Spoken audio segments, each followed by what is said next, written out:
नमस्कार, स्वागत है आपका स्टार न्यूज में। तारीख आज 21 मार्च दिन गुरुवार। तो आइए जान लेते हैं देश के आज मुख्य समाचार के बारे में फटाफट अंदाज। एलवीस यादव की स्नेक विमन केस में फंसने के बाद उनके पिता का रिएक्शन आया।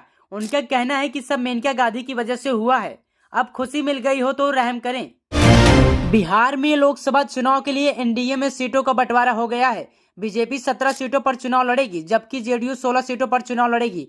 वहीं चिराग पासवान की पार्टी को 5, मांझी की पार्टी हिंदुस्तानी आवाम मोर्चा को 1 सीट तथा उपेंद्र कुशवाहा की पार्टी को 1 सीट मिली है। बिग बॉस सीजन 2 के विनर एलवीस यादव न्यायिक हिरासत में हैं। उनके पिता ने मीडिया से बातचीत में बताया कि उनके बेटे से जेल में मुलाकात हुई और उनसे क्या बात हुई। इसके अलावा राम अवतार यादव ने मेनका गांधी से एक अपील की है और बेटे की गिरफ्तारी को साजिश बताया है और मीडिया से अपील की ऐसे अफवाहें न फैलाएं। राष्ट्रीय लोक जनशक्ति पार्टी प्रमुख पशुपति कुमार पारस ने मोदी मंत्रिमंडल से इस्तीफा दे दिया है। उन्होंने प्रेस कॉन्फ्रेंस कर कहा कि मैंने बहुत ईमानदारी से देश की सेवा की और मैं आज भी प्रधानमंत्री जी का शुक्रगुजार हूं। उन्होंने कहा कि हमारे साथ नाइंसाफी हुई है, इसलिए मैं केंद्रीय मंत्रिमंडल से इस्तीफा देता हूं। सीएए पर रोक लगाने से सुप्रीम कोर्ट का इनकार, केंद्र सरकार को भेजा नोटिस। 9 अप्रैल को फिर से होगी सुनवाई। ईडी के अरविंद केजरीवाल पर बयान के बाद आम आदमी पार्टी ने जवाब दिया है और आरोप लगाया है कि भाजपा किसी भी कीमत पर अरविंद केजरीवाल को गिरफ्तार कराना चाहती है, जबकि जांच एजेंसी के पास कोई सबूत नहीं है। मार्च के आखिरी हफ्तों में होली, रंग पंचमी जैसे कई त्योहार आने वाले हैं, जिसके चलते बैंक कई दिनों तक बंद रहेंगे। अगर आपको बैंक संबंधित काम है तो फटाफट निपटा लें, अन्यथा आपको परेशानी हो सकती है।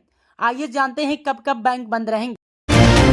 बैंक यूजर्स के लिए महत्वपूर्ण खबर, अगर बैंक संबंधित कोई भी काम है तो फटाफट निपटा लें, क्योंकि 18 से 31 मार्च के बीच 7 दिनों तक बैंक बंद रहने वाले हैं। इसमें अलग अलग राज्यों में होने वाले कई त्योहारों की छुट्टियों के अलावा शनिवार और रविवार की छुट्टियां भी शामिल हैं। प्रधानमंत्री नरेंद्र मोदी ने इंडिया टुडे कॉन्क्लेव 2024 में शिरकत दी। इस दौरान उन्होंने अगले 5 सालों के 15 प्लान गिनाए। पीएम ने कहा कि आने वाले 5 वर्ष भारत को दुनिया की तीसरी बड़ी आर्थिक ताकत बनाने वाले होंगे। आने वाले 5 साल सशक्त भारत गारंटी के होंगे। पात्र गृहस्थी राशन कार्ड धारकों को एवं अन्योदय कार्ड धारकों को जनवरी, फरवरी एवं मार्च 2024 के सापेक्ष 3 किलोग्राम चीनी प्रति कार्ड 18 रुपए प्रति किलोग्राम की दर से दी जाएगी। 29 मार्च तक सरकारी खाद्यान्न का वितरण किया जाएगा। स्टेट बैंक ऑफ इंडिया ने सुप्रीम कोर्ट के फैसले के मुताबिक अब तक डेटा जारी नहीं किया है। कोर्ट को फिर फटकार लगानी पड़ी कि स्टेट बैंक बिना कुछ छुपाए तमाम डेटा जारी करे। इसमें यूनिक कोड भी शामिल होगा, जिससे यह समझा जा सके कि कब किसने किस पार्टी को कितना चंदा। सुनवाई के दौरान वकील कपिल सिब्बल ने किसी को भी नागरिकता न देने की गुहार लगाई। सिब्बल ने कहा कि कोर्ट ने 19 अप्रैल को अगली सुनवाई की तारीख तय की है। इस बीच अगर नागरिकता दी जाती है तो हम दोबारा कोर्ट का दरवाजा खटखटाएंगे।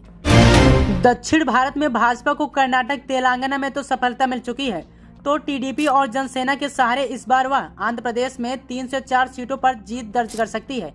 केरल और तमिलनाडु में अभी भी इसका खाता नहीं खुल पाया है और यह गढ़ भाजपा के लिए अबूझ पहेली जिसे साबित हुआ है। ग्लोबल फाइनेंशियल सर्विसेज कंपनी वर्कलेज ने कहा कि भारतीय अर्थव्यवस्था का आने वाले कुछ वर्षों में दुनिया की कुल जीडीपी में योगदान बढ़ता जाएगा, जबकि इस मियाद में चीन का योगदान कम होता चला जाएगा। कांग्रेस ने अब तक 2 अलग अलग सूचियों में 82 उम्मीदवारों की घोषणा की है। आज तीसरी लिस्ट आने की उम्मीद है, जिसमें राजस्थान की शीर्ष सीटों पर उम्मीदवारों के नामों का ऐलान किया जा सकता है। प्रधानमंत्री नरेंद्र मोदी ने स्टार्टअप महाकुंभ में कहा कि भारत एक विकसित देश बनने के रोड मैप बना रहा है और सही समय पर सही फैसले हो रहे हैं। देश की स्टार्टअप परिस्थिति सिर्फ मेट्रो शहरों तक सीमित नहीं है, अब यह एक सामाजिक संस्कृति बन चुका है।